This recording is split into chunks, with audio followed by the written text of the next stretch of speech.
Dr. Babasaheb Ambedkar, Open University. Hello dear student, have a nice day. Myself Kiran Patel, Assistant Professor in School of Computer Science of Dr. Babasaheb Ambedkar Open University, Ahmedabad, Gujarat. Dear students, we are going to start with the course RDBMS. In today's session, we will learn about the Block-3, Oracle Server and SQL. Unit-2 is a stored procedure and function. This is the fourth part of this unit. Now we will start with the Block-3, Oracle Server and SQL. In this, the Unit-2 is a stored procedure and function. First of all, we see the agenda of this unit. The learning objectives, introduction of stored procedure and function, stored procedure and its components, types of the parameters, creating stored procedure with the DML statements, deleting stored procedure, function, passing parameter to the function, calling function and deleting the function.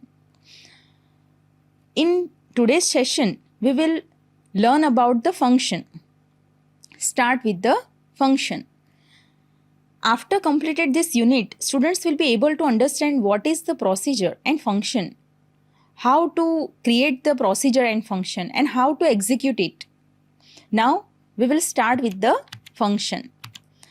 A PLSQL function is a name block of the code that performs the specific task. A stored function or PLSQL function are reusable block of the code.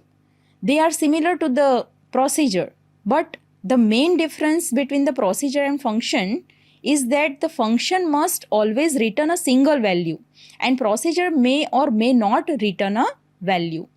Now, create function command is used to create the PLSQL function. See in the syntax. Here, the function name is the user-defined function name. Create or replace function. Create means it will create the new function, and replace means if this function name is exist, then it will replace by this new code. So, the function name is the user-defined name given to the PLSQL function. Now, in the square bracket is the optional, means if there is a parameter then you can define. If there is no parameter, you cannot define this block. Now, the parameter name is the name of the parameter which is passed to the function. Here, the parameter data type, parameter 1, then in and out. In means accept the value, out means return the value. And in out means accept and return both. Here the parameter data type is a data type of the parameter that we are passing to the PLSQL function. Now, every PLSQL function must return statement in a execution part. Here, the return, then return data type. The return specify in a header part of the Oracle PLSQL function, which specify this data type of the value returned by the function. Means this function return the value. This value is using this data type. The value which is returned, it data type is defined here. If this function return the number, then you can define return number. If this function return the varchar2, then you can define return varchar2. Now, is and as. Then, after that, it is a header part. After that, you can declare your variable here, declaration statement. Now, in a begin statement, your logic is defined here. Your logical statement is defined here, executable statement. After that, function must return a value. So, the answer will be written to the calling function. So, return and then return type and then semicolon. Now, exception section. If needed, then you can define the exception section. If any abnormal condition is generated in a begin section, then it will handle by the exception. It is not compulsory. That's why it defined in a square bracket. Now, and then function name, then semicolon, and executed by the slash sign. If any errors in this function, then it will define as a warning, and it will show the error by using show errors command and then semicolon. Then you can SQL display the line number and column number and define the error. After you can solve this error and then execute this function, then it will compile successfully and function is created. Now, create the function with the parameter. There are the three ways of passing the parameter to the PLSQL: in, out and in, out. Out of these three, the PLSQL function use only in parameter mode. In is the accept the value. This is the default style of the parameter in a PLSQL function. This provides the same functionality as of the stored procedure in receive and accept the value that will pass from the outside when the function call. The block structure of the PLSQL function is same as those of the PLSQL anonymous block. The anonymous block does not have create or replace the function, the parameter sections of the code, and returns the close. Try to understand the function using the example. Suppose we create the function that show the employee name whose employee number pass as a parameter. See in the example, create or replace function, then function name get emp name. This is the user defined name. In the bracket employee number, here we pass the employee number, and this function returns the name of the employee. So name is a varchar2 data type. So return then data type name. This function return the answer in a varchar2. That's why we define return varchar2. This is the header statement. How to create the function. Now, how to define the begin statement? Begin. In begin, we define the select statement because this function returns the employee name when we pass the employee number to the function. Select employee name into employee name variable. This is the column name and this is the variable name which is defined here. And this data type and size which is matched with the table column name. So employee name is the column name. Its value stored in a ENM variable. Now from the employee table where E number is the column name. Here E name is the variable name. When we call this function, then we pass the value to the EN variable. Suppose we pass the value like 3. So 3 is matched with the employee number column in a employee table. And after that employee number is matched. Then in employee table, employee name is fetched and stored in a employee name variable.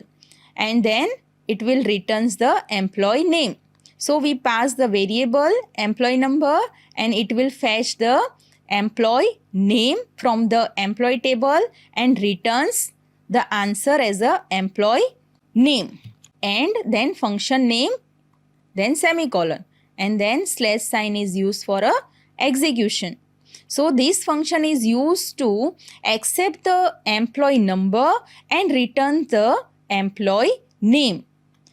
Now when we compile the function, then compilation error will be generated if any mistake in it. But it But if your code is correct, then it will display the function created. Now we will execute the function using two ways. First is using Oracle SQL select statement, and second one is the Oracle anonymous block, that means PLSQL block. First we see using the Oracle SQL select statement. We can call the PLSQL function using the SQL select statement and check the output.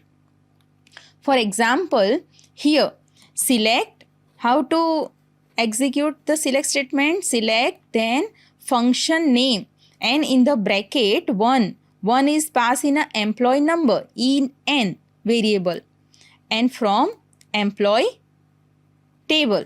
So this statement is execute, it will call the function and 1 is passed to the function name and it will returns the value. One employee number have a Kajal name. Employee name is a Kajal. Now second one is using Oracle anonymous block. The second way to call the function using PLSQL block. So how to call the function using PLSQL block? The PLSQL function call or execute using the PLSQL block, PLSQL function call or execute using the PLSQL block. First, using describe the table name command, DESC, describe the employee table. We see the data type and size of the column, employee number and employee name in an employee table. Employee number have a number data type with the size 2 and employee name have a varchar 2 data type and size 10. Thus we declare the two variable n for a number and nm for a name as a same data type and size as the column name of the employee table. Here the user enter the employee number which is passed in a function get employee name function. See here in the example declared the two variable because our function is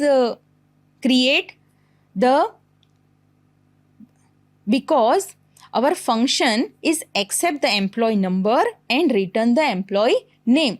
So here how to call this function? So we declare the two variable n for a employee number and nm for receive the employee name. So two variable is defined same as the employee number and name data types. See number 2, so n variable is defined number 2, nm variable is defined as a varchar 2 10. In the begin here n and then colon m%n. It means m% means it will accept the value from the user. It asks the user enter the value. So user enter the value. For example, like I enter the value 5. So 5 is stored in a n variable and n variable is used here. Name variable nm colon is equal to, then this is the function name, get employee name is a function name. In this function we pass the employee number 5. So this 5 number is accept this function and this function returns the name and then this name is displayed by this statement.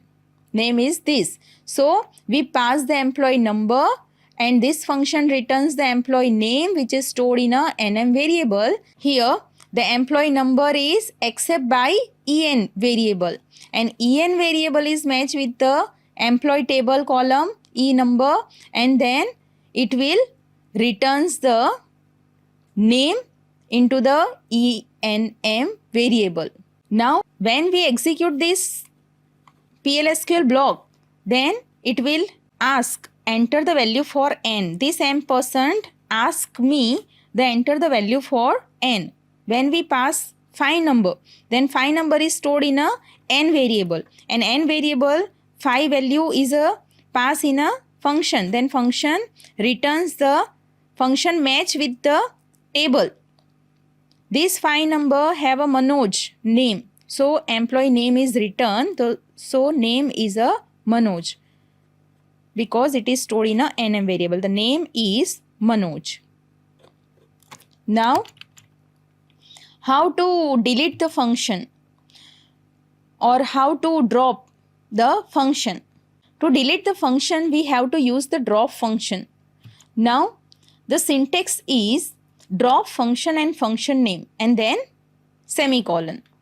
Example, drop function, then get employee name. Only function name is written here. Now, drop function, then function name, get employee name is the function name and then semicolon. It will drop the function. Permanently it will delete. So the output is function drop. Now at the end, thank you all. Today we have been discussed about the PLSQL function.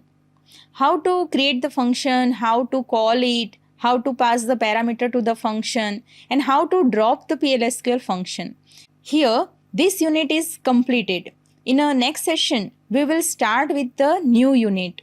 If you understand this session and getting the knowledge from this session, then please subscribe the BAOUGujarat. And once again, thank you all.